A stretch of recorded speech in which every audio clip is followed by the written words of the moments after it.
બોલો માંગવાનું માંગવા મળો હા મળી માંગો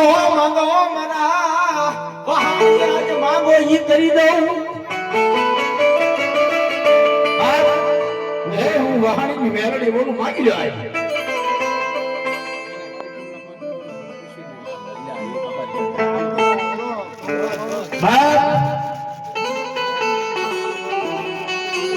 ભાઈ આપણે કઈ પૂછવું હોય ભોળાને એ પૂછી લો ખમા આપણે ઘડી ભલે ત્યાં કરતા પગે લગાવવા ભાગી થઈ ગયો પૂછવાનું હોય બોલો આયે નો પૂછવાનું તો ઘરે રમે માતાજી બરાબર ને હવે પૂછવાનું શું છે પૂછવા જેન બોલું ત્યારે પૂછવા શું છે બાકી અમારે ત્યાં પ્રશ્ન પૂછવું બધું પૂરું કરી દાણા લેવાના હતા મે લઈ લીધા હા એમ બાપા બરાબર ને એ તો માતા તો ક્યાં ભાઈ માંગી લો પૂછી લો